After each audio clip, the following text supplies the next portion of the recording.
다음 질의를 이어가도록 하겠습니다. 더불어민주당의 인천 연수구갑의 박찬대 의원님 질의해 주십시오.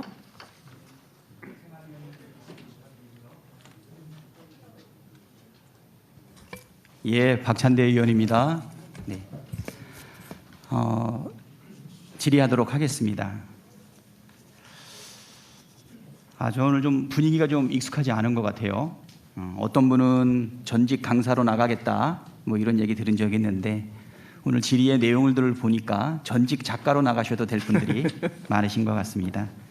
뭐 특정하게 말씀드리긴 뭐하지만 바로 우리 지역구 옆에 갑자기 안상수 후보와 윤상현 후보 사이에 있었던 한바왕 유상봉과 관련되었던 뭐 이런 얘기도 생각이 나고요. 얼마 전에 아들이 50억을 받아서 그것 때문에 의원직 사퇴하고 있었던 곽상도 의원이 관여했었던 강기훈 유서 대필 사건도 지금 생각이 나는 것 같습니다. 어차피 진실은 드러나게 될 텐데요. 네. 예, 아무튼 좀 우리 행안위 분위기 익숙하는데 시간이 좀 걸릴 것 같습니다. 제가 지금 이 대장동 개발과 관련된 부분에 대해서 뭐 여러 가지 좀 검토를 해봤는데요. 뭐 택도 없는 의혹들이 많이 나왔습니다. 사업자를 선정하는데 하루밖에 안 걸렸다. 뭐 혹시 특혜 준 거 아니냐 그렇게 얘기를 하는데요. 민간 사업자 공모 지침에 분명하게 배점들이 1000점에 나눠서 있습니다. 하루 만에 선정할 수도 있고요. 보통 1박 2일 정도면은 충분히 선정할 수가 있습니다. 저도 국토연구원이나 한국개발연구원의 자문위원으로 참석을 했을 때 1박 2일 이상 한 적이 없었던 것 같아요. 그래서 하루 만에 우선협상 대상자가 선정됐다라고 하는 부분을 이야기하는 것은 이쪽 업계의 상식을 전혀 모르는 다른 쪽 업계의 상식만 갖고 얘기하는 것이라는 생각이 좀 들고요. 그리고 화천대유라고 하는 AMC가 막 만들어져 가지고 그래서 이거 혹시 무슨 특혜가 있는 것 아닌가 이렇게 얘기를 하는데요. 성남의 뜰이라고 하는 PFV 즉 부동산 등 파이낸싱을 위해서 특별히 만들어지는 회사는 법적으로 페이퍼 컴퍼니에 해당이 됩니다. 자금 집행이라든가 또 일을 할 수 있는 사람을 모으기 위해서 자산관리 회사가 만들어지는데요. 오래된 회사들이 있을 거라고 생각하는 것도 상식 밖의 일입니다. PFV가 만들어지고 난 이후에 그 이후에 이 목적을 달성하기 위해서 자산관리 회사가 만들어지기 때문에요. 갑작스럽게 만들어진 업체가 이 큰 사업을 한단 말이냐라고 얘기하는 것도 전혀 업계의 상식을 모르고 하시는 말씀이다 생각이 되고요. 두 번째, 5천만 원을 투자해가지고 577억을 받았다 이렇게 얘기를 하는데 자기자본 수익률을 얘기를 합니다.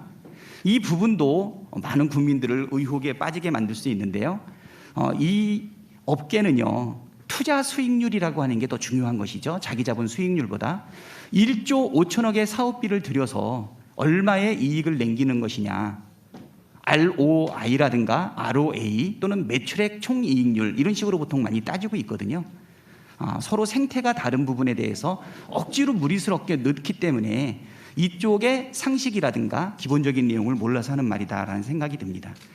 이런 것들은 제가 봤을 때 여러 토론회를 가서 이걸 가지고 문제를 제기하는 분들을 보면 이분들을 어떻게 내가 좌절시킬까 걱정스러워서 웃을 때가 많이 있거든요. 그래서 조심조심 말씀을 드리고 있는데요. 한 가지 의아한 게 하나 있습니다.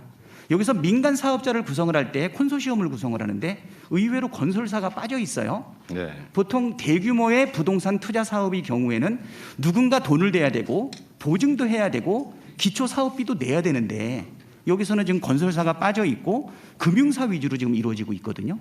혹시 그것은 처음에 시장님이실 때 처음에 이런 공공이익 환수 설계를 하시는 단계에서 왜 고려하셨는지 한번 답변 주실 수 있습니까? 실제 사례로 보면 그 베곤밸리라고 하는 데가 비슷한 시기에 사업을 했는데 건설사들이 대부분 지분을 가지고 있다 보니까 일단 자금 조달이 안 돼서 사업이 지연됐고요. 거기다가 결국은 자금 조달이 안 되니까 의왕시가 재정 보증을 사실상 하는 상황까지 가서 지금은 적자가 났다고 합니다. 원래 2,650억이 남기로 했는데요. 그런데 지금 그 이전에 제도 위례 신도시 사업도 해봤는데 좀 문제가 있어서 일단 자금 조달이 제일 중요하다라고 해가지고 저희가 그 사업을 일부러 금융사 중심으로 하라고 했습니다. 제가 왜냐하면 이게 아시겠지만 부동산 PF의 핵심은 돈 조달 아닙니까? 근데 건설사들은 불확실하고 대형 금융사 위주로 하게 된 거는 안정성 때문에 그랬던 겁니다. 예, 그렇죠.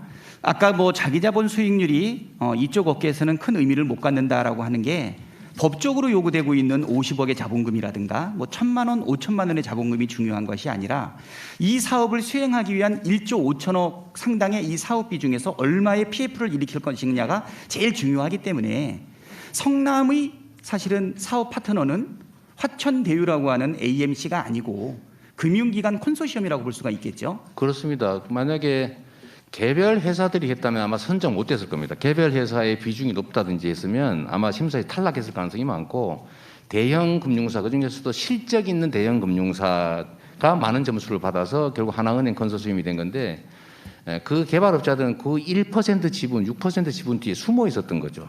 그리고 그 내부에 지분을 어떻게 나눌 것인지 또는 은행들이 수천억의 자금을 투자하면서 이익 배분을 얼마나 받을지 하는 것은 투자하는 은행과 거기 참여사, 주관사 여기서 자기들이 결정하는 거죠. 그래서 저는 사실은 하나은행 그룹이 왜 이렇게 개발 이익의 대부분을 특정 소수가 갖게 설계했는지가 조금 이해가 안 됩니다. 그러나 그 당시로서는 저희로서는 알 수 없는 일이었죠.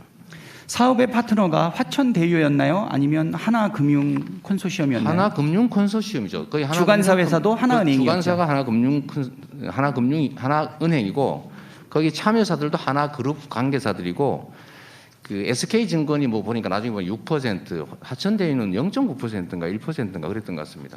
사실은 분배 구조는 의결권 기준으로 해서는 50대 50으로 나눈 거고요. 그 50대 안에서 금융기관들은 43%를 가지고 있고 금융기관을 제외한 민간 투자자는 7%를 갖고 있는데 결국 50%의 의사결정을 통해 가지고서 얼마의 배당을 가져갈 거냐라고 하는 부분은 민간 사업자가 지금 정하는 것 아니겠습니까? 그렇습니다. 그 제가 아까 말씀드렸는데 위례 신도시는 저희가 5% 2억 5천만 원을 투자하고 1,100억 원에 550억을 배당받기로 약정이 돼 있었는데 그걸 비율로 약정하는 바람에 비용을 부풀려서 결국 나중에 300억밖에 안 남았다. 이러는 바람에 저희가 150억밖에 배당을 못 받았습니다. 그러나 5% 투자하고 50%를 받은 거죠. 아까도 대장동도 마찬가지입니다. 대장동도 제가 보여드린 것처럼 이게 저희가 50% 플러스 1주인데 처음 계획은 이렇게 71%를 저희가 확보했지 않습니까? 그러니까 투자 비율하고 이익 배당 비율은 합의에 따라서 결정되기 때문에 그 비율대로 하는 것은 아니고요. 마지막으로 이제 이 문제도 있습니다. 아까 말씀하셨던 것 중에 이제 있는 부분인데 고정으로 하지 않고 왜 비율로 하지 않고 왜 고정으로 했느냐? 비율로 하면 건설사들이 비용을 부풀리거나 대출 자금의 이자를 부풀리는 건 약정하면 됩니다. 1년에 이자를 50%, 뭐 30% 줄 수도 있는 거고, 뭐 수수료 이런 걸 막 줄 수 있지 않습니까? 건설비도 평당 500만 원인데 700만 원 계약했다고 그게 불법은 아니지 않습니까? 비용을 다 빼면 사실 이익을 제로로 만드는 거는 일도 아니기 때문에 그래서 확정 이익을 하게 했던 겁니다. 네. 예, 박찬대 의원님 수고하셨습니다.